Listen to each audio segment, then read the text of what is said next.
Saya Rahayu Saraswati Joyo Hadikusumo, anggota DPR RI dari fraksi Partai Gerindra. Izinkan saya melalui video ini untuk menyampaikan beberapa hal. Mulai dari kira-kira 2 minggu sebelum 17 Agustus, ada pernyataan saya dari sebuah podcast yang ditayangkan di YouTube yang dijadikan bahan untuk menyakiti hati rakyat. Tidak ada maksud maupun tujuan dari saya sama sekali untuk meremehkan bahkan merendahkan upaya dan usaha yang dilakukan oleh masyarakat. Oleh sebab itu, melalui pesan ini, saya ucapkan permohonan maaf yang sebesar-besarnya atas ucapan dan kesalahan saya. Dengan ini, saya menyatakan pengunduran diri saya sebagai anggota DPR RI kepada fraksi Partai Gerindra. Terima kasih telah berkenan singgah di channel ini ya. Jangan lupa tekan tombol subscribe dan nyalakan lonceng notifikasinya. Selamat menyimak. Berkolaborasi dengan Mas, pemberitaan terbaru nih, Mbak Rahayu Saraswati, keponakannya Pak Presiden Prabowo ini mengundurkan diri dari DPR. Iya ya, agak cukup mengejutkan. Di tengah kritik keras terhadap DPR, sikap yang diambil oleh Mbak Saraswati agak cukup berbeda 180 derajat dengan nama-nama yang kemarin menjadi polemik DPR. Karena sebagian gue lihat itu ada yang masih mengharapkan kesempatan kedua. Iya, kalau di sosial media mah ramenya katanya belum balik modal. Gitu. Makanya minta diberikan kesempatan yang kedua. Oke, saya juga mau minta diberikan kesempatan dulu ini Mas Ab dan juga Mas Icang, karena kita harus sapa terlebih dahulu pemirsa Sinpo TV dan juga sahabat Ngutik yang ada di rumah ya. Assalamualaikum warahmatullahi wabarakatuh. Halo sahabat Ngutik dan juga pemirsa Sinpo TV, apa kabar Anda sekalian? Kami ingin mengucapkan salam sehat, salam bahagia, salam Ngutik. Kembali, ayo kita ngulik politik. Oh yeah.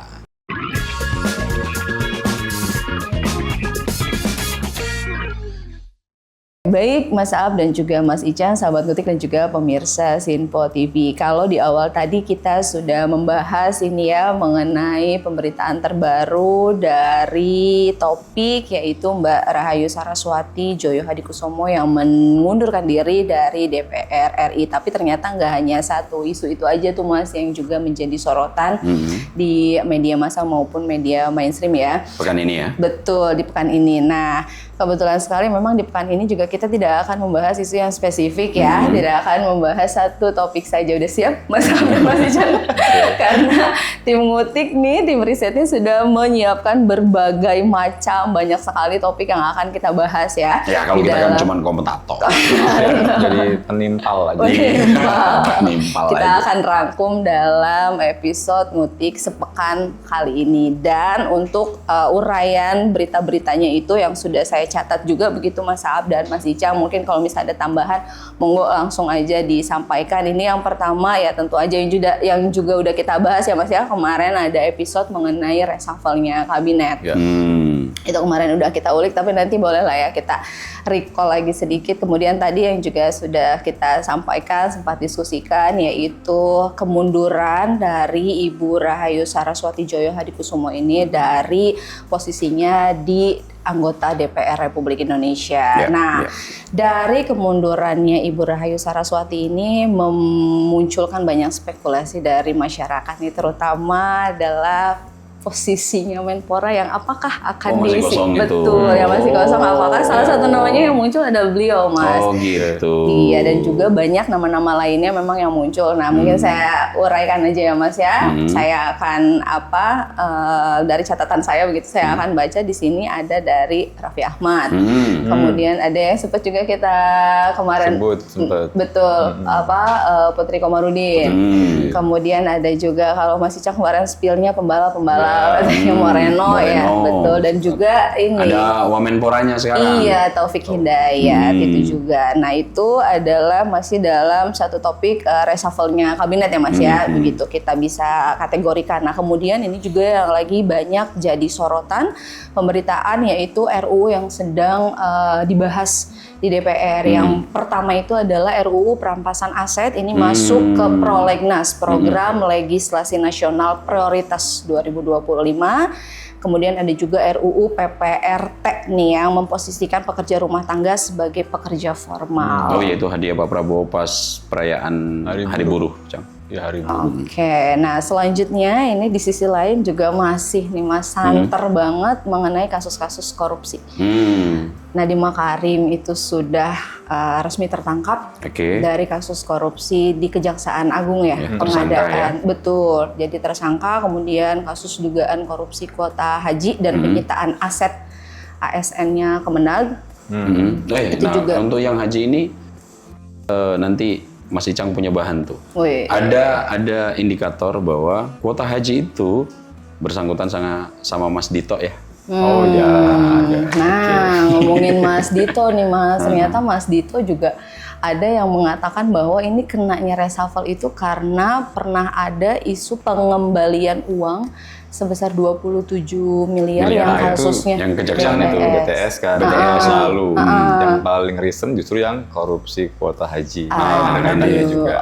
Bahas beliau itu secara nggak langsung. Secara nggak langsung ada ya, nanti ulikannya, tapi saya mau uraikan lagi nih, ternyata masih ada topik-topik lainnya yang juga sudah dirangkum oleh tim riset yang ngutik, yaitu ada Profesor Sufmi Dasko Ahmad, Wakil Ketua DPR RI, ini bertemu Presiden Pak Prabowo di Istana. Oh, yang empat mata ya? Iya, itu dia. Nanti ulikannya juga boleh diurai sama Mas Ab dan juga Mas Icang. Nah, yang terakhir ini Mas, yang saya catat adalah kontroversi pelaporan TNI terhadap Ferry Irwandi atas dugaan. Oh, masih jadi sorotan pekan ini tuh? Kontroversi Mas. Tapi sebelum ke sana gitu Mas ya, ini saya mau langsung ulik yang pertama mengenai reshuffle kabinet. Kita memang sudah membahas di episode sebelumnya itu secara cukup rinci lah begitu ya Mas. Tapi kalau boleh saya recall lagi, jadi Presiden Pak Prabowo Subianto ini melakukan reshuffle kabinet kepada 5 kementerian ya Mas ya. Antara lain ada Kementerian Koordinator Bidang Politik dan juga Keamanan, kemudian paling menimbulkan tanda tanya itu. Betul sekali, dan juga Kementerian Pemuda dan Olahraga yang masih kosong, belum ada yang isi hingga saat ini. Kemudian Kementerian Keuangan. Itu juga cukup menimbulkan dramatis lah gitu, karena pemberhentian dari Ibu Sri Mulyani ini juga karena kan udah 13 tahun ya menjabat tuh, itu dramatis banget tuh.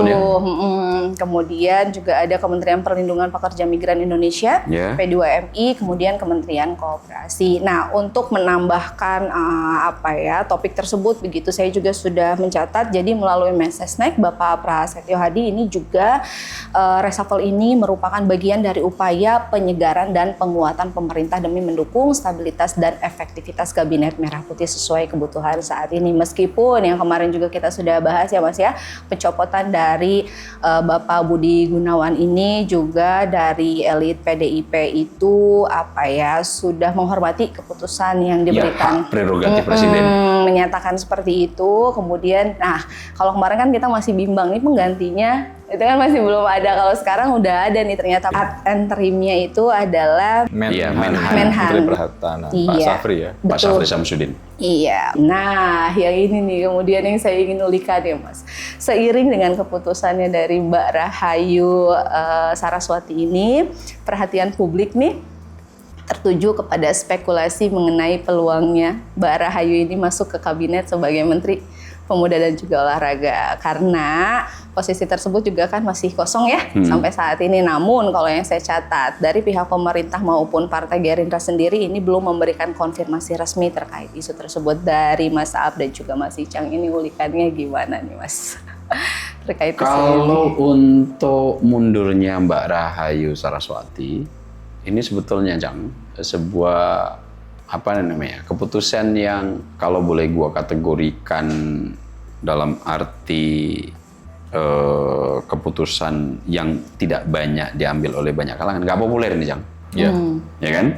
Jadi ketika seseorang atau pejabat di Indonesia yang kemudian tercederai, baik itu sengaja maupun tidak disengaja, rute yang banyak dipakai itu ada 2. Nomor 1, memberikan alibi cukup luar biasa dengan pembelaan narasi macam-macam, atau yang kedua ngumpet gitu. Ini pola umum yang gue lihat ketika pejabat mendapatkan sorotan akibat publik melihat sesuatu yang kurang pas atau publik tercederai. Kita ambil contoh kasus sebetulnya di kabinet pernah kita bahas Pak Muhammad Abdurrahman misalnya, yang meskipun istrinya yang memintakan pendampingan tapi menggunakan kop kementerian yang dipimpin oleh Pak Maman. Akhirnya kemudian klarifikasi dan lain-lainnya. Itu biasanya urutan yang pertama. Yang kedua, kita lihat kasus yang paling apple to apple, anggota-anggota DPR. Di mana kemarahan publik kemarin di saat banyak kerumitan yang sedang menghimpit di kehidupan mereka sehari-hari, tiba-tiba kemudian menyaksikan tingkah pola yang dipandang oleh publik sangat tidak empatik gitu, akhirnya mendapatkan sorotan yang begitu tajam.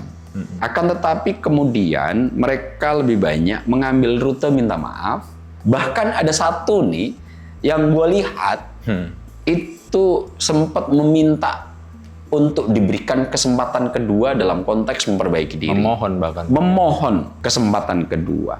Nah, kemudian kita tahu Mbak Saras ini juga dalam beberapa pekan belakangan memang hasil diskusi Mbak Saras, kalau nggak salah di salah satu podcast ya. Di Antara TV, Mas. Di Antara TV, di mana waktu itu kalau secara konteks gue lihat Mbak Saras ini lebih banyak untuk memberikan motivasi kepada kalangan anak-anak muda dan perempuan. Itu kan temanya perempuan dan generasi muda dalam entrepreneurship itu. Betul. Jadi konteksnya memang udah jelas, dan tentu ketika seseorang diberikan waktu dan kesempatan untuk membahas topik itu, pasti konteks dirinya yang akan menjadi rujukan paling utama guna disampaikan.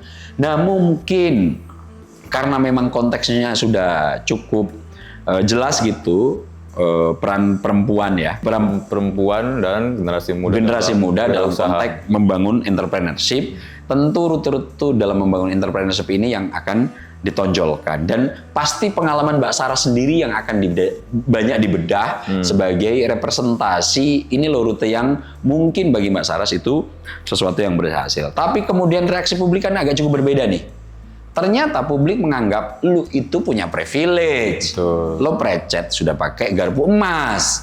Sehingga ketika kau mudah kok bikin usaha, tinggal ABC, apalagi dunia digital dan lain-lain, ini bukan zaman kolonial kan gitu kan. Dan itu akhirnya iya kau enak ngomong karena kau sudah precet lahir dengan privilege tinggi. Nah, sebetulnya dalam konteks ketika kita dalami secara lebih jauh, tidak banyak etik yang kemudian digores oleh Mbak Saras dalam konteks itu ya. Akan tetapi karena memang perbedaan paradigma ini sudah cukup mencolok, dan dengan latar belakang DPR yang sudah menjadi sorotan cukup luar biasa, ketika Mbak Saras mengambil rute ini, gue lihat yang tidak banyak menjadi pilihan pejabat-pejabat kita setelah menjadi sorotan publik diambil sama Mbak Saras. Nggak populer betul. Nah, dalam konteks itu, Neng, gue memaknai apa yang dilakukan Mbak Saras ini sebagai apa ya, etik resignation ya, Cang ya. Bahwa pengunduran diri ini lebih banyak didasari oleh variabel etik. Ketika sudah merasa tidak dipercaya publik, maka dia dengan sendirinya cukup rela dan rendah hati untuk kemudian mundur. Karena dia sudah tidak lagi akuntabel dalam duduk posisi itu. Makanya selain minta maaf kepada masyarakat, Mbak Saras langsung menyebut dapilnya, Cang. Minta maaf kepada konstituennya di Jakarta Barat 3, Jakarta Barat, Jakarta Utara, dan Kepulauan Seribu. Nah, rute-rute yang semacam ini bagi gue harus mulai diadopsi, dan gue bersyukur ini dimulai oleh Mbak Saras. Yang Mbak Saras ini sekarang circle langsung kekuasaan, Cang. Apa tadi lo bilang? Ponakannya Pak Presiden Prabowo. Pak Prabowo. Ini tentu akan menjadi tendangan serius bagi etik-etik yang selama ini dipinggirkan. Nah, pertanyaan lanjutan, lo tadi kan menguraikan Mbak Saras akan dikaitkan dengan kursi kosong Menpora. Dan untuk pengunduran diri di Menpora, kok gua nggak yakin akan Mbak Saras yang mengisi itu, Cang. Karena ketika secara etik ini kemudian mundur dari DPR, kemudian tiba-tiba dia akan menduduki Menpora, tentu ini akan menjadi trigger utama untuk kembali mereka yang dalam tanda kutip mempersoalkan Prabowo Subianto mendapatkan celah baru.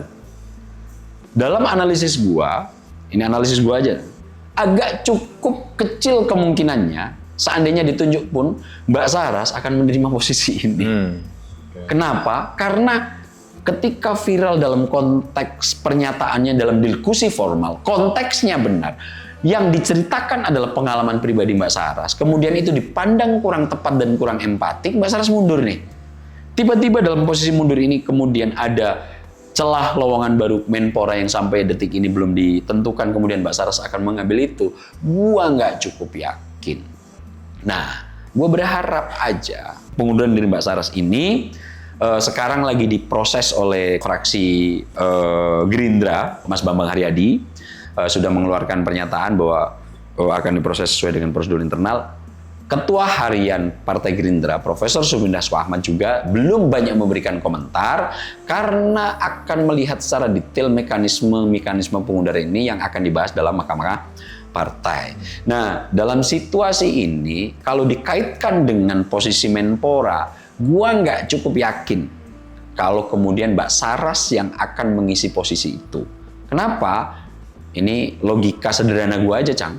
Baru tercederai secara etis dalam diskusi yang konteksnya benar, pembahasannya benar, hanya levelnya berbeda dengan paradigma masyarakat umum. Bedanya mungkin tidak diterangkan bahwa Mbak Saras ini punya privilege lebih, permodalan cukup, jaringan cukup. Kemudian ketika Mbak Saras memulai semua upaya entrepreneurship mudah. Dan ini kan yang menjadi kritikan keras publik kan.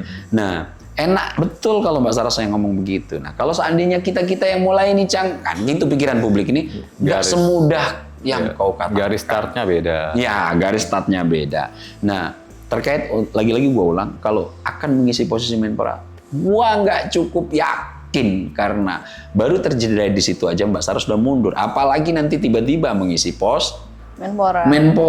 Ini adalah celah baru yang disiapkan yang disiapkan untuk bisa memberondong lebih kencang Prabowo Subianto.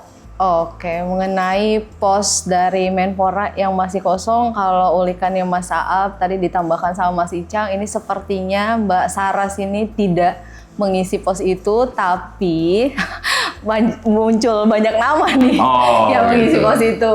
Ulikannya di segmen selanjutnya ya, Mas Aap dan juga Mas Icang. Sahabat Ngutik dan juga pemirsa Sinpo TV, jangan kemana-mana, sesaat lagi kami akan kembali. Pastikan tetap di Ngutik Ngulik Politik.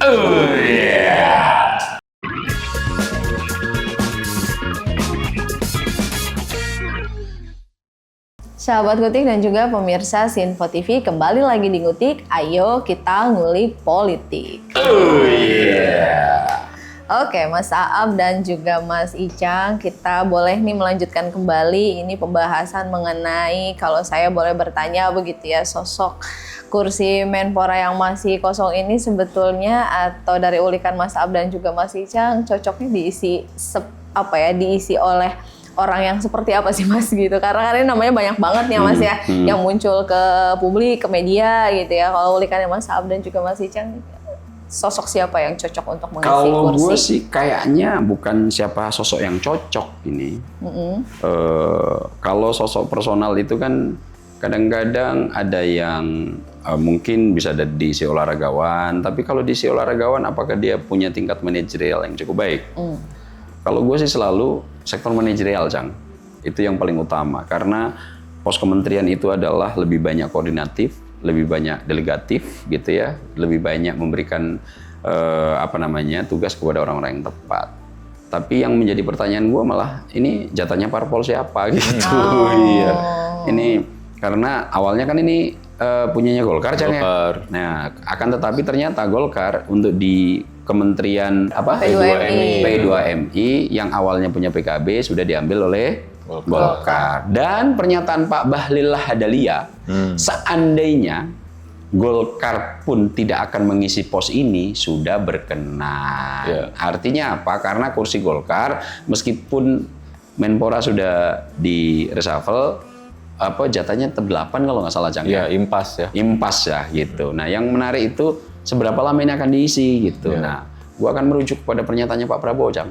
Yang mana? Bahwa ditanya wartawan baru hari ini gitu, Pak Prabowo jawabnya tunggu dulu. Ini biar nanti kalian semangat. Nah, dengan indikator itu bahwa 2 pos ini sepertinya tidak dalam waktu dekat akan diisi. Terutama Menko Polhukam, Jang. Ya. Karena kalau nggak salah ad interimnya sudah definitif resmi dijabat oleh Pak Syafri Samsudin yang sekarang menduduki posisi Menhan. Nah, yang menarik ini, Cang, dan agak sedikit kontroversial, atau mungkin kalau nggak kontroversial, agak lebih mendapatkan porsi lebih sorotannya itu Menkyu. Lo punya ulikan apa di situ? Pak Purbaya ya. Betul. Di Sadewa. Itu kan kita sudah sempat singgung kemarin. Memakai kosakata slebor, kalau Masa bilang unik lah kayak komunikasinya. Iya. Juga kemarin kan sempat dikritik dengan keras, Mas, postingan dari putra beliau ya, yang memang sih nggak pantas sih ya menurut saya ya itu ya. Apa postingannya? Di Instagram tentang bapak saya telah melengsarkan seorang agen CIA. Nah, itu udah minta maaf, Mas. Dan dia bilang mungkin ini sebagai berkenalan dan sebagai edukasi publik juga. Soal anaknya kan kata beliau ya, itu masih kecil, dia nggak tahu apa-apa. Oh iya. Sekarang saya udah minta dia stop main Instagram. Oke. Tapi itu bagus lah, dia nggak ngeles, Mas. Iya betul. Dia acknowledge bahwa memang ada yang kurang dalam komunikasinya. Tapi kok gue ngerasa it's okay juga ya. Mungkin ini memang karakter beliau, gaya komunikasi beliau.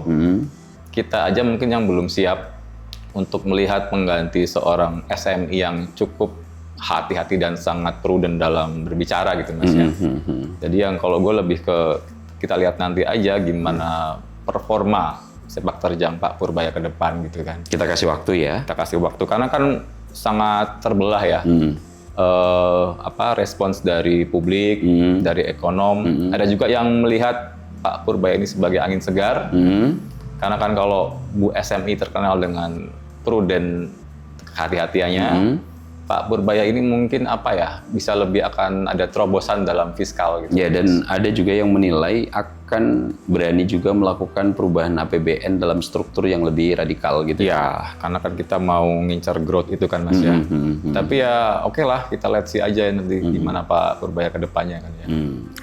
Oke, siap Mas Saab dan juga Mas Icang. Mungkin untuk pembahasan reshuffle dan juga Mbak Rahayu kemudian kursi Menpora kita stop di situ ya Mas. Karena masih banyak sekali nih pembahasan-pembahasan lain yang juga diberikan oleh tim riset yang ngutik begitu untuk kita bahas di dalam ngutik sepekan kali ini, yaitu ada mengenai ini tadi yang juga sudah sempat saya sampaikan, RUU perampasan aset masuk prolegnas 2025. Ini katanya Mas Ab tadi ulikannya Mas Icang banyak nih ya Mas. Iya, untuk RUU perampasan aset kan kita ada 2 pembahasan RUU ya. Iya, ada RUU perampasan aset dan juga UU PRT yang saat ini menjadi sorotannya. Kalau RUU perampasan aset gimana ini, Cang, posisinya? Sebenarnya kan secara umum ya, mood publik itu sangat mendukung memang. Bahkan kalau nggak salah, sorry gue potong, ini menjadi salah satu tuntutan untuk segera di follow up oleh DPR kan? Betul, itu kan masuk dalam 17+8. Iya. Ini yang bagian poin 8 nomor 5 kalau nggak salah. Ini di RUU perampasan aset ya Mas ya? Salah satunya itu, tuntutan +8-nya itu kan. Tapi gue lebih ini Mas, mungkin coba menelisik sisi lain ya. Apa? Karena ini RUU kalau sah Mas dianggap sebagai undang-undang yang sangat punya daya paksa yang luar biasa untuk merampas aset so-called koruptor gitulah ya. Nah, jangan sampai ini jadi alat gitu ya politik gitu kan ya. Udah banyak para ahli ya kan hukum terutama. Gue sempet cek pernyataan dekan ini Mas Fakultas Hukum Unibrau. Mas Aan kalau nggak salah itu, terutama harus hati-hati dalam merumuskan klausul mengenai 2 kategori Mas, yaitu illicit enrichment dan unexplained wealth. Oke, apa itu penjelasannya? Yang pertama itu adalah harus dibedakan antara penambahan kekayaan yang tidak wajar dan tidak sah dengan kekayaan yang dapat dijelaskan. Oke. Karena kalau yang pertama udah hampir pasti tuh Mas, Iya. ya kan, dari hal-hal ilegal. Kalau yang kedua itu bisa aja dari hasil hibah, warisan, Ya hasil pribadi lah. yang pribadi, tidak makanya harus apa namanya? dibedakan. Dan satu lagi Mas, seorang juris waktu itu namanya Vincent, ya, seingat gue, yang dia bilang hati-hati. Ini nggak cuma nyasar koruptor aja loh, tapi ini bisa jadi alat penegak hukum, yaitu bisa polisi, kejaksaan, KPK, dan juga Mas BNN, narkotika. Iya. Jangan sampai ada celah APH gitu Mas ya, memanfaatkan ini Mas untuk satu untuk menjebak, kedua untuk pemerasan. Ya kan, makanya kalau Vincent ini ngasih insight, sebenarnya yang lebih utama itu selain RUU ini adalah independensi penegak hukumnya dulu dan peradilannya. Iya. Gue sepakat sih Mas, karena jangan sampai ya ada orang tersangka, disita, semua diangkut barangnya gitu kan. Padahal kan selama ini kan kritiknya adalah kerugian negara itu yang balik itu cuma sekian persen. Nah, kita harus cek tuh, harus ketat klausulnya, mana yang memang bagian dari kerugian negara, mana yang bukan. Ya. Itu penting sekali sih menurut saya sih itu. Nah, kalau gue menambahkan, Jang, dari apa yang lo kemukakan, ini kan memang berdasarkan desakan dan aspirasi publik ya. Nah, ada baiknya sekarang energi kita curahkan untuk kemudian memberikan partisipasi terhadap RUU ini yang sudah ternyata diwadahi oleh DPR untuk menjadi program legislatif prolegnas, program legislatif nasional prioritas ya. Artinya mendapatkan porsi yang cukup serius untuk segera bisa dibahas dan disahkan menjadi undang-undang. Karena kan kalau memang itu prolegnas prioritas tahun ini, berarti sebelum Desember udah harus disahkan. Mas. Nah, yang menjadi perhatian serius saat ini diskursusnya harus mulai diarahkan bagaimana undang-undang ini bisa mendapatkan masukan cukup proporsional dan cukup dalam dari publik sehingga poin-poin yang dikhawatirkan tadi itu kemudian bisa menjadikan lampiran akademik untuk dikaji sebelum itu semua disahkan. Dan gue malah lebih bahagia kalau diskusinya ada di situ. Betul. Daripada kemudian diskusinya hanya sahkan, tidak sahkan, akan tetapi substansinya belum kita kupas secara tuntas gitu. Nah, kalau untuk prolegnas kita sudah cukup bahagia, itu sudah diwadahi menjadi prioritas undang-undang yang masuk di tahun 2025 dan ini akan segera dibahas. Tapi ini Mas, baru ditetapkannya tanggal 17 pekan depan. Untuk masuk prolegnas. Oke, makanya itu kali ya Mas ya, terkait dengan RUU perampasan aset ini tuh sangat hati-hati sekali ya untuk dibuatnya begitu ya, untuk karena memang kan DPR ini juga diminta untuk meninjau setiap pasalnya dengan cermat ya. Dan kemudian nanti akan kita bahas khusus dan kita mungkin akan menghadirkan pakar gitu ya. Menurut gua sih ini sebuah dinamika yang sangat sehat Mas ya. Karena jangan sampai ini udah sah, tahu-tahu bisa jadi alat politik yang sangat overpower. Oke, nah sebelum kita ke topik yang selanjutnya, ini mungkin sedikit ya saya mau menguraikan mengenai RUU PPRT yang juga menjadi pembahasan di DPR begitu Mas ya. Jadi RUU PPRT ini kan memposisikan pekerja rumah tangga sebagai pekerja formal. Nah, pemerintah ini telah memberikan daftar inventarisasi masalah atau DIM Rancangan Undang-Undang Perlindungan Pekerja Rumah Tangga RUU PPRT ini kepada DPR, tetapi pembahasan RUU PPRT ini memang sempat mandek yang kemudian dilanjutkan oleh Badan Legislasi Balik DPR periode 2024-2029. Nah, tujuannya dari RUU PPRT ini antara lain memberikan kepastian hukum bagi PRT dan juga pemberi kerja, mencegah segala bentuk diskriminasi, eksploitasi, kekerasan yang juga berpotensi dialami PRT begitu. Itu mungkin ya sedikit penjelasan yang bisa kita urai. Itu nggak kalah penting sebenarnya. Betul sekali. Nah kemudian nih Mas, yang juga nggak kalah penting untuk kita ulik di diskusi kali ini mengenai korupsi, Mas. Tapi sebelum itu, gue tertarik membahas untuk UU PPRT. Nah, boleh Mas. Jadi sebetulnya kalau gue lihat PPRT ini untuk pembahasan RUU-nya, ini kan hadiah yang diberikan oleh Presiden Prabowo Subianto saat merayakan peringatan May Day, Hari Buruh 1 Mei kemarin. Nah, dalam peringatan itu, ini adalah sejarah pertama kali setelah Presiden Soekarno, di mana Presiden Republik Indonesia hadir turut langsung untuk bergabung dengan serikat pekerja dan juga pekerjanya melakukan peringatan secara bersama-sama. Dalam catatan gue, Cang, yang melakukan ini cuma 2 nih, Presiden Soekarno dan Prabowo Subianto. Nah, pada saat itu sebetulnya salah satu yang akan dituntut oleh buruh adalah segera mengesahkan Undang-Undang PPRT, dan waktu itu kemudian Pak Prabowo memberikan semacam, kalau dinarasikan, hadiah untuk PPRT segera dibahas oleh DPR, yang DIM-nya kan sudah dikirim pemerintah tuh. Nah, waktu itu 1 Mei, pada bulan Mei sudah mulai dibahas tuh sama DPR. Bukan mandek, Neng. Setelah gue cek, ini masih terus berjalan karena PPRT ini Pak Prabowo ngasih deadline 2 bulan kalau nggak salah. Ngasih deadline 2 bulan. Waktu itu Pak Prabowo sudah mendapatkan laporan dari Profesor Sufmindasko Ahmad bahwa undang-undang ini sudah mulai dibahas, dan kita tunggu ini sudah akan menjadi prioritas kembali berbarengan dengan Undang-Undang KUHP dan juga Undang-Undang perampasan aset. Nah, ini kalau nggak salah PPRT itu yang bahas langsung balik gitu, Cang. Tadi di Badan Legislasi gitu, yang bertanggung jawab untuk dikasih tugas untuk menyelesaikan ini ya, undang-undang. Hasan kalau nggak salah. Betul, Ketua Baleknya ya Pak Boba Hasan gitu. Boba Hasan yang muda ya, bukan yang dulu ya. Oh iya, itu nanti Boba Hasan yang dulu sangat asosiatif dengan Orde Baru, Cang. juga kan udah nggak ada juga orang. Oke, sip. Kita berlanjut ke topik selanjutnya yang juga kita akan bahas di Ngutik kali ini, yaitu kasus-kasus korupsi, Mas. Aduh, masih dinamikanya tuh masih terus bermunculan gitu ya, isu-isu yang baru dari Mas Menteri, mantan Menteri sih. Oh iya, Mas mantan Menteri. Nadiem Makarim ini juga ditetapkan akhirnya sebagai tersangka di Kejagung. Kalau itu masih Cang banyak itu. Iya, sama dikaitkan juga ya dengan kasus korupsi haji. Kuota haji ya.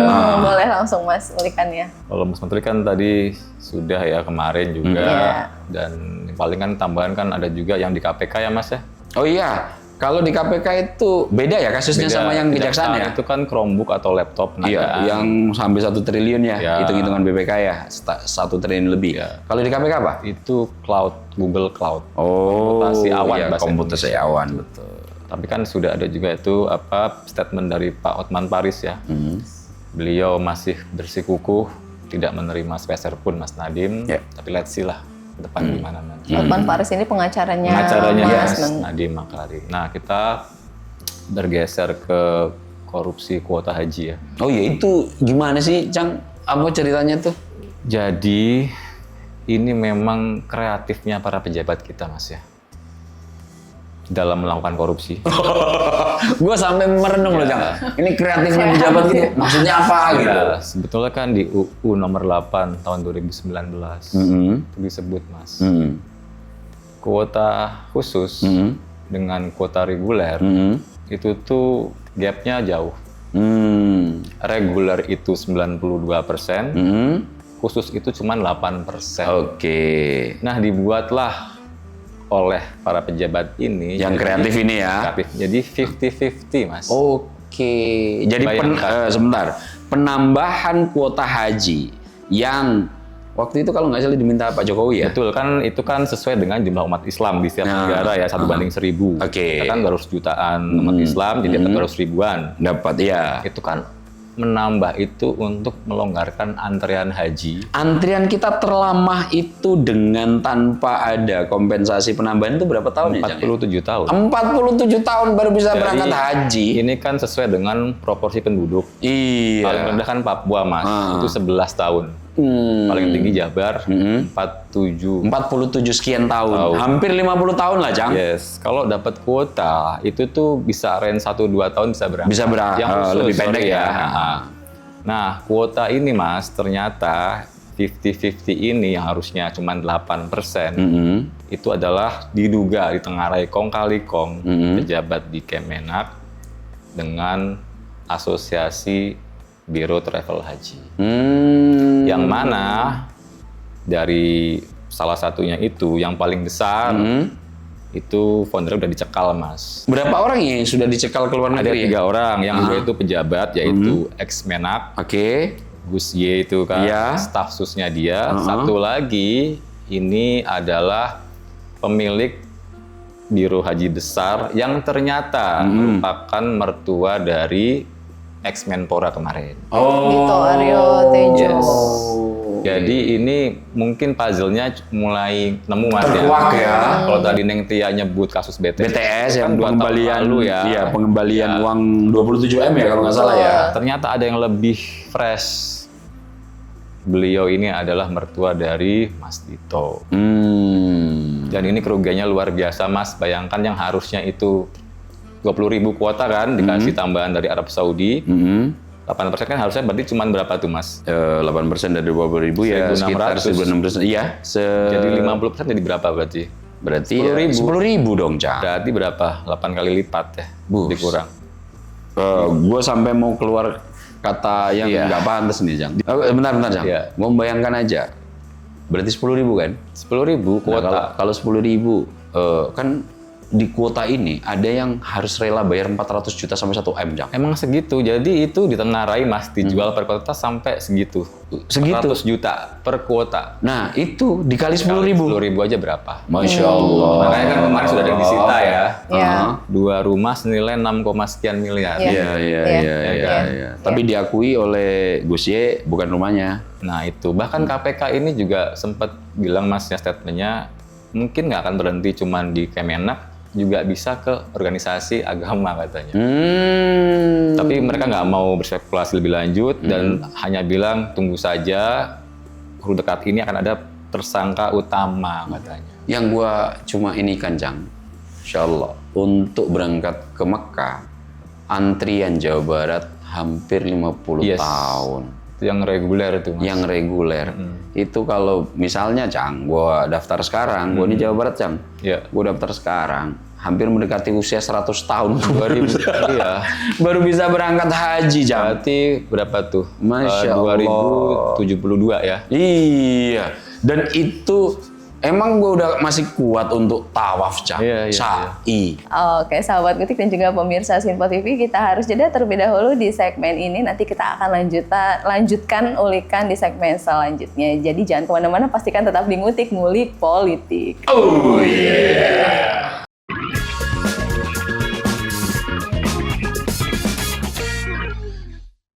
Sahabat Ngutik dan juga pemirsa Sinpo TV, kembali lagi di Ngutik. Ayo kita ngulik politik. Oh yeah.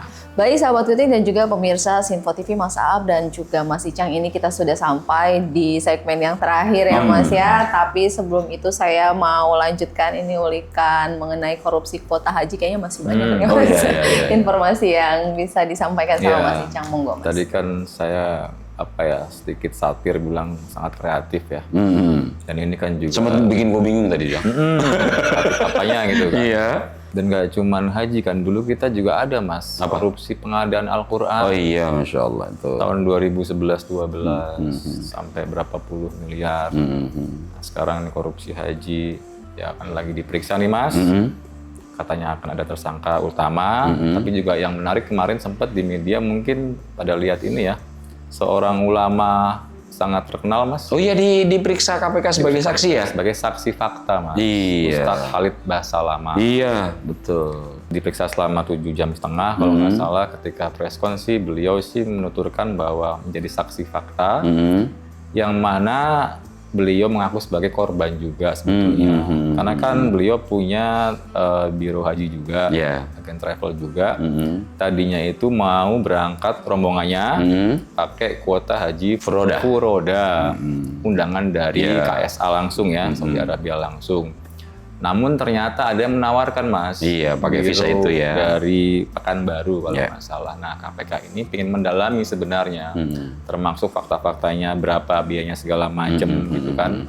Nah, kita tunggu aja nanti ya. Mungkin akan ada lah mungkin ya, selain tadi yang kita udah sebut, mertua dari Mas Dito ya, yang itu sangat terkenal itu, Mas. Pasti sering dengar itu. Iya. Dan kayaknya mungkin itu menjadi salah satu variabel proses penggantian ini kayaknya. Bisa jadi. Bisa jadi, Makanya ya. puzzle-nya kan ada 2 yang gue sempat ingat kan soal BTS. Itu kan 2023 ya. Ya. Tapi ini kan sangat fresh ya. Dan kita kemarin sudah sempat ngebahas. Presiden utamanya kan soal Bang Noel ya. Ya. Itu sebagai sangat alarm lah ya. Ini jangan sampai itu kecolongan lagi gitu. Oke, Mas Ab dan juga Mas Icang, kita beralih ke topik selanjutnya. Ini juga yang menjadi topik di dalam satu pekan ini yang mendapatkan banyak sorotan, yaitu Wakil Ketua DPR Republik Indonesia Profesor Sufmi Dasko Ahmad yang bertemu Presiden Pak Prabowo Subianto di Istana. Mungkin ada ulikan khusus dari Mas Ab dan Mas Icang? Kan salah satu yang menjadi sorotan pekan ini adalah DPR sudah mulai akan bertransformasi ya. Jika belakangan DPR itu ketika ada kritik keras dari masyarakat, umumnya yang gue baca itu cukup defensif, mengeluarkan alibi yang kadang-kadang bukan melakukan perbaikan tapi malah terus mencederai gitu. Nah, untuk pasca huru hara tanpa tanda kutip yang kemarin terjadi, gue menelaah DPR betul-betul ingin segera bertransformasi untuk memperbaiki diri. Contoh paling sederhana, dimulai dari ucapan terima kasih Profesor Sufmi Dasko Ahmad untuk membuka gerbang DPR, kemudian diikuti dengan audensi dengan mahasiswa, yang ternyata salah satu mahasiswa UI kemarin bilang terpecah, ada dualisme, yang satu berkenan hadir, yang satu tidak berkenan hadir karena cukup skeptis dan pesimis akan menghasilkan sesuatu. Ternyata dari situ cukup produktif. Beberapa keputusan diambil langsung di follow up oleh pimpinan DPR untuk kemudian satu, mencabut tunjangan perumahan 50 juta, kemudian moratorium kunjungan ke luar negeri, kemudian yang non-aktif oleh parpol-parpol kemudian juga ternyata berbarengan tidak diberikan tunjangan dan gaji. Kemudian semua aspirasi ini difasilitasi juga untuk disampaikan oleh mahasiswa ke eksekutif. Waktu itu mahasiswa bertemu dengan Mas Pras dan juga Wamensesnek ya. Sama ini Mas Dikti Saintek juga. Oh ya. Setelah itu tidak berhenti ternyata gue lihat, Cang. Kemudian perwakilan dari Serikat Ojol juga ketemu pimpinan DPR. Diwakili atau ditemui langsung oleh Profesor Sufmi Dasko Ahmad, Pak Cucun, dan juga Pak Saan Mustafa. Dan di sela-sela kemudian pertemuan itu, Profesor Sufmi Dasko Ahmad mengatakan sedang di WA jam 12 untuk bertemu langsung ke Presiden ke Istana dan berjanji untuk membawa aspirasi Serikat Ojol ini langsung dikemukakan kepada Presiden Prabowo Subianto. Dan yang kemudian menjadi sorotan terakhir ini adalah pertemuan empat mata. Nah, gue lihat dalam konteks ini memang ada upaya pembenahan, dan upaya pembenahan ini gue lihat sudah mulai menular, Cang. Bukti paling sederhana adalah ternyata etik sudah menjadi rujukan, dan itu langsung berdampak pada mundurnya Mbak Saraswati. Satu lagi Mas, mumpung gue inget. Apa itu? Udah ada temen gue 2 ya, katanya pas pulang dari kantor dari Jakarta Pusat sama Jaksel, tumben katanya nggak ada wing-wing lagi. Oh iya, gue denger. Udah berkurang katanya. Bukan berkurang, memang ini Pak Prabowo memerintahkan untuk fasilitas pengawalan terhadap menteri dan wakil menteri dibatasi. Kakor Lantas sampai detik ini belum mengeluarkan izin untuk kemudian pengawalan kecuali super VVIP. Berarti itu confirm ya? Confirm. Berarti teman gue nggak halu tuh ya? Bukan. Jadi memang ini kebijakan yang gue dengar itu Kakor Lantas sampai detik ini belum mengizinkan kegiatan pengawalan terhadap kegiatan sehari-hari yang dilakukan baik itu menteri ataupun wakil menteri dan pejabat-pejabat lainnya kecuali sangat darurat dan VVIP. Jadi ini sebagai respon lagi-lagi, Cang, kerendah hatian dari menghadapi aspirasi publik yang sekarang memang sedang betul-betul menekan pemerintah dalam arti luas, baik legislatif maupun eksekutif. Nah, gua yang melihat indikator-indikator ini adalah indikator perbaikan. Karena bukannya kemudian mereply dengan sarkas, mereply dengan kembali narasi-narasi yang menyakitkan, akan tetapi konkret dengan kebijakan-kebijakan langsung. Seperti itu. Mungkin nggak cuma temen lo, gue juga merasakan di beberapa ini, nggak pernah itu melihat nguing lagi patwal yang kemudian pakai apa nih strobo. Kemudian ini agak cukup jarang karena memang perintah Pak Prabowo sebagai salah satu implikasi pertemuan pasca reshuffle, Pak Prabowo memerintahkan semua kader Gerindra untuk tidak kemudian lebih menyakiti hati rakyat, terutama untuk flexing. Itu kenapa ada muncul nih di kalangan politisi Gerindra untuk merumuskan undang-undang anti flexing seperti di Cina. Oh, itu yang sempat dibilang sama Ahmad Dhani. Betul. Ada ya undang-undang anti flexing? Di Cina ada. Jadi di Cina itu melarang pejabat negara untuk kemudian memamerkan kemewahan depan publik. Nah, cuma memang ini nggak populer di kita, Cang. Sangat nggak populer. Namun ini sudah mungkin penerjemahan dari arahan Prabowo Subianto kepada semua kadernya menekankan jangan lebih jauh menyakiti hati rakyat dengan pamer-pamer kemewahan. Ya, ada juga kan komentar dari Sekjen Golkar kalau nggak salah, Mas Armuji. Dia bilang ya mungkin nggak perlu undang-undang ya, mungkin code of ethics aja yang harus dikuatkan gitu. Itu, Cang. Dan makanya etik yang kemudian sekarang didorong ini, gue cukup bersyukur upaya benah-benah ini, bebersih ini sudah ada efek etiknya. Bukti konkretnya di Mbak Saraswati. Ya semoga itu menular Mas ya, karena kan sering kan kita kritik ya jabat kita kok nggak kayak jabat di Jepang ya, yang mereka itu punya rasa malu atau shame gitu kan. Ini kan udah terlihat, udah ada presiden baru. Gue itu agak lupa kapan terakhir kali ada yang inget nggak seorang anggota DPR itu mundur. Lama banget, Cang. Yang paling gue inget Mas, ini jadul banget. Itu Tere nyanyi itu loh Mas. Oh iya, merasa nggak mampu ya. Demokrat kalau nggak salah. Iya. Tahun 2009 atau iya, itu awal-awal pemerintahan Pak SBY iya, itu. Kan selama itu loh Mas. Bahkan ingatan gue aja kayak harus menggali lebih dalam. Iya. Ini kan presiden yang cukup baru ya. Presidennya lagi-lagi tadi lama. itu, Cang. Pejabat tuh kalau melakukan kesalahan dua rute tadi itu, melakukan alibi berlebihan, atau untuk sementara tiarap. Gitu.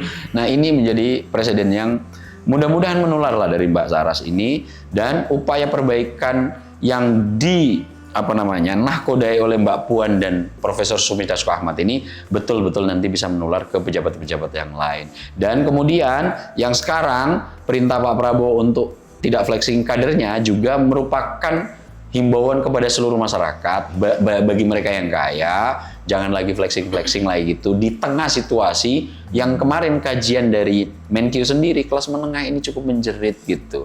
Dan ada yang lo ungkap kemarin, Cang, kaum ekonom meminta dengan sangat agar segera ada program jangka pendek padat karya yang bisa menolong kelas menengah ini segera tumbuh sehingga PHK yang sekarang mulai menggejala bisa diatasi dengan segera. Oke, satu topik ini untuk penutup yang bisa kita ulik di segmen kali ini begitu Mas, yaitu kontroversi pelaporan TNI terhadap Ferry Irwandi atas dugaan pidana. Mungkin kalau boleh saya sedikit memberikan background ya Mas ya, kan kontroversi terkait pelaporan dugaan tindak pidana terhadap Ferry Irwandi oleh Satgas Cyber TNI ini menjadi sorotan yang luas begitu ya. Satgas Cyber TNI ini mengklaim telah menemukan dugaan pencemaran nama baik institusi melalui patroli cyber yang dilakukan terhadap Ferry. Komandan Satuan Cyber TNI Brigjen J.O. Sembiring ini menyampaikan bahwa dugaan tindak pidana tersebut sedang dalam tahap konsultasi hukum. Namun di sisi lain nih Mas, pihak kepolisian menegaskan bahwa pelaporan atas nama institusi tidak dapat diproses secara pidana karena pencemaran nama baik merupakan delik aduan yang hanya dapat dilaporkan oleh individu bukan institusi. Itu ulikan Mas Aap dan Mas Icang. Iya, seperti jadi apa? Ini kan sudah resmi ya, Polda Metro Mas ya, mengaku tidak bisa memprosesnya. Karena kan kita tahu MK sudah memutuskan bahwa di Undang-Undang ITE sama nama baik ini harus deliknya oleh perseorangan. Oh iya, gue baca nih. Ya. MK dalam putusannya menyatakan bahwa pasal 27A Undang-Undang Perubahan Kedua UU ITE yang mengatur mengenai pencemaran nama baik hanya dapat diberlakukan terhadap individu sebagai korban dan tidak dapat digunakan oleh institusi negara, Ya. badan pemerintah, korporasi, atau entitas hukum non-pribadi lainnya untuk mengajukan laporan. Nah, itu juga dikuatkan oleh pernyataan Menko Kumham IMIPAS, Menteri Koordinator Hukum, HAM, Imigrasi, dan Pemasyarakatan, yaitu Profesor Yusril Isa Mahendra. bahwa memang sudah tidak bisa seperti itu. Tapi kalau ada jalur lain silakan. Juga selain itu, legislator PDIP Mas TB Hasanuddin juga mempertanyakan juga kalau memang ada ancaman dari Ferry Irwandi, yang mana tolong dijelaskan. Sama juga menguatkan bahwa memang tidak bisa secara hukum prosedurnya. Tapi kan setelah selang 1 hari ya, Polda itu statement tidak bisa diproses. Kalau nggak salah, TNI juga, nah ini agak lebih ini Mas jalurnya Mas, melaporkan Tempo Mas. Ke Dewan Pers. Oh, kalau ke Dewan Pers cocok, Cocok lah ya, dan itu juga hati-hati sekali Mas dalam statementnya. Oke. Ini bukan mengancam, saya menghargai kebebasan pers, tapi kan kalau ada pemberitaan yang mungkin kurang tepat harus diluruskan. Iya, maksud gua cocok itu dalam artian kalau untuk media kemudian dilaporkan ke Dewan Pers tidak bisa itu sah-sah saja. Ya. Tapi kalau untuk yang laporan pencemaran nama baik karena ada putusan MK ini itu sudah tidak relevan dan banyak pihak betul yang sudah Betul, itu kan seingat gua Mas ya, kenapa itu ada putusan itu, waktu itu ada semacam kriminalisasi Mas, aktivis lingkungan kalau nggak salah ya. terhadap perusahaan waktu itu kan. Itu kan kita juga secara common sense Mas ya, melihat perusahaan individu kan nggak imbang Mas. Oh iya dong. Secara relasi kuasanya itu kan nggak imbang. Oh iya jauh Jang, timpang betul itu. Makanya gue sangat appreciate lah dengan Putusan MK ini ya? Yang kali ini ya. Ya. Yang lain-lain kita Ya kemarin-kemarin kan agak mempertanyakan ya. ya dinamika lah. Iya. Kadang kita oke nih, kadang Nah, kalau lagi oke Jang. Ya. Kalau lagi nggak oke, nah itu yang cilaka gitu. Oke, itu dia dinamika dari MK tadi ya kalau Mas Icang bisa Mas Icang sampaikan begitu. Nah, itu juga menjadi dinamika politik sepekan yang sudah kita bahas di Ngutik. Untuk menutup, semoga apa yang sudah kami sampaikan di Ngutik sepekan kali ini itu juga bisa menambah wawasan sahabat Ngutik terkait informasi apa mengenai isu politik yang bisa sahabat Ngutik dapatkan di dalam satu pekan ini begitu. Untuk menutup, kami bertiga pamit undur diri. Bagi sahabat Ngutik dan juga pemirsa Sinpo TV yang ingin kembali menyaksikan tayangan ini, bisa langsung kunjungi kami di YouTube Skala Survei Indonesia ataupun di media sosial kami lainnya. Kami bertiga pamit undur diri. Wassalamualaikum warahmatullahi wabarakatuh. Salam sehat, salam bahagia, salam Ngutik kembali. Kita sudah selesai ngulik politik.